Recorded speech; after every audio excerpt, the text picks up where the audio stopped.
Hello friend, তো আজকে আমি দেখো এই যে রাতে এখন বাজে 11:30। তো আমার হাজব্যান্ড এই যে রাত করে বাড়ি আসে আর এসে দেখো এই যে খালি গায়ে খেতে বসে। তো আমি বললাম যে একটা কিছু পরে তো বসতে পারো, গেঞ্জি টেঞ্জি।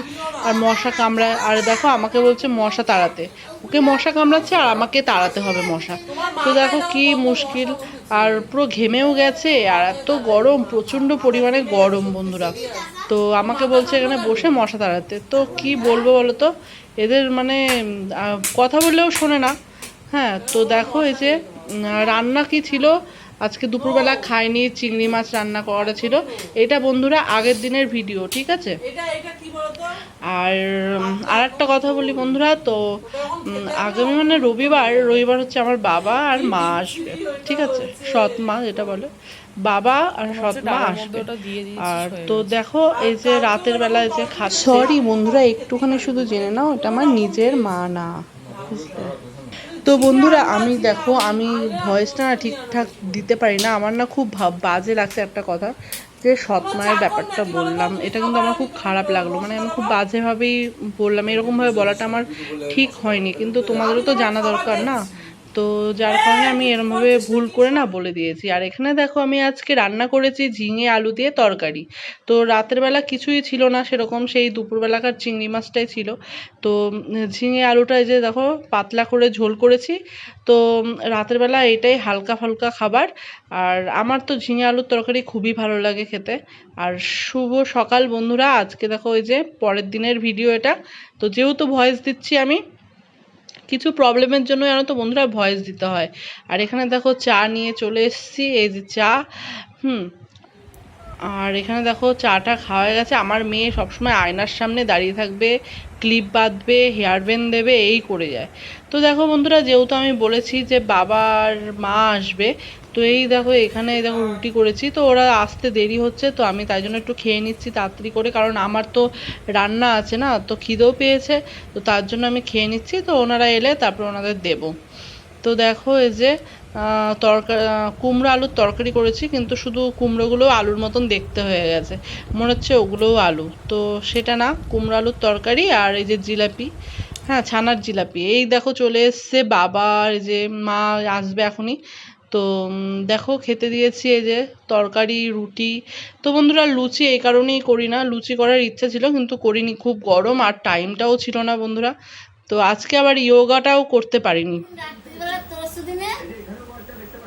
তোর বাবাকে তোর বড় মা ডাকছে, এখন 2:10 বাকি। কেন পড়েছে? আমি উঠে পড়েছি। বড় মা ডাকছিল? হ্যাঁ। কেন? নিশি ডাকছিল বড় মা।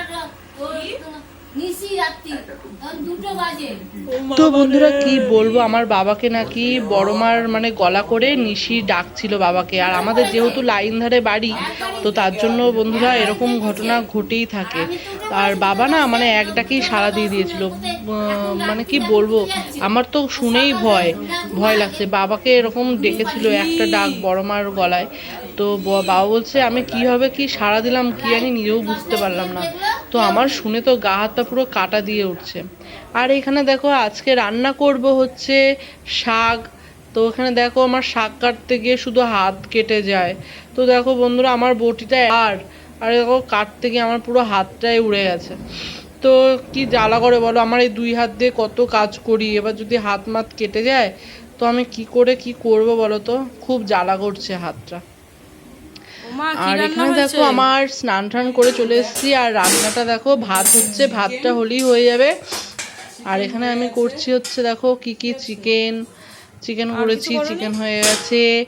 আর করেছি ইলিশ মাছ সর্ষে দিয়ে ইলিশ মাছটা করেছি। দেখতেই পাচ্ছ সর্ষেতে পুরো ডুবে রয়েছে একদম। হ্যাঁ, তো খুবই টেস্টি ইলিশ মাছটা, জানো তো বন্ধুরা এনেছে, খুব সুন্দর। আর রান্না ঠিক আছে। আর এখানে দেখ বাবা এই যে মিষ্টি নিয়ে এসছে, মিষ্টির প্যাকেট, এর মধ্যে আছে রসগোল্লার পান্তুয়া, তাই তো। হাত ধুতে হবে আবার, হাত নিয়ে গেল। আর এখানে ভাত হচ্ছে, ভাত হয়ে গেলেই ভাত দিয়ে দেবো।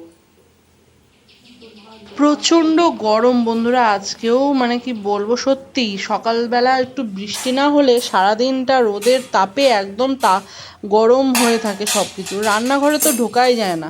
আর এখানে দেখো ভাত হয়ে গেছে নাকি দেখছি আমি, কারণ একটু শক্ত শক্ত ভাতটা নাবাতেই হবে, কারণ মাংস যেহেতু হয়েছে। আর নরম হয়ে গেলে তো আমি বরের কাছে খুবই বকা খাই। হ্যাঁ, তো ভাতটা অবশ্যই খেয়াল রাখতে হবে আমাকে, ঠিক আছে। আর এখানে দেখো আমাদের খাওয়া দাওয়া, তো দুপুরের খাওয়া দাওয়াটা তোমাদের সাথে শেয়ার আমি করতে পারিনি, কারণ আমার শরীরটাও মানে খারাপ ছিল আর অনেক কাজ ছিল। আর এখানে দেখো সন্ধেবেলা এই যে বাবা আর মা এই যে বসে আছে। তো দেখতেই পাচ্ছ, এই যে বাবাকে বললাম, বাবার একটা চোখে তো ছানি পড়ে পুরো বন্ধ হয়ে গেছে, ছানিটা কাটাতেও হবে, নাহলে ওই চোখটা না কিছুই দেখতে পারবে না, ছানিতে পুরো ভর্তি হয়ে গেছে। ওমা তুমি কি করছো? এই কি তুমি? আরে আমি তো খাইনি না দুপুরবেলা। তাতে কি হয়েছে? আমি দুপুরবেলা খাইনি তো, একটুখানি খেতে তো হবে বল। কি অবস্থা, সব খেয়ে নিয়েছে। আমি খেয়েছি? তো দুপুরে দুটো তুই খেয়েছিস, তোর বাবাকে দিয়েছি, মামাম খেয়েছে, আমি কিছু তো খাইনি।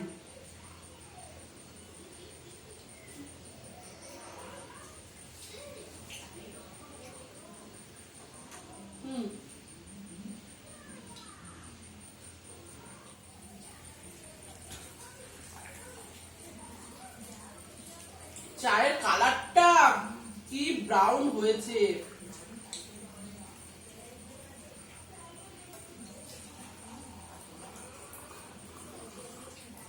চাটা একটু জলটা বেশি দিয়ে দিয়েছিস রে। এত এত চা, এত চা খেয়ে মারবি? 6 জনের চা তো। জল দিয়েছিস। আর এখানে দেখো চা হয়ে গেছে, চা নিয়ে যাবো, এবার চা খাবো সবাই মিলে মজা করে। হ্যাঁ, তো তার জন্য দেখো এই যে রেডি করছি, চাটার কালারটা খুব সুন্দরও হয়েছে। তো বন্ধুরা, তোমাদের যদি আজকের ব্লগটা যদি আমার ভালো লেগে থাকে, অবশ্যই আমার পাশে থেকে সাবস্ক্রাইব করে দিও বন্ধুরা, আর বেল আইকনটা অবশ্যই স্প্রে করে দিও, তাহলে আমার রোজের ভিডিওগুলো তোমাদের সামনে চলে যাবে। তো চলো, সবাই ভালো থেকো, টাটা।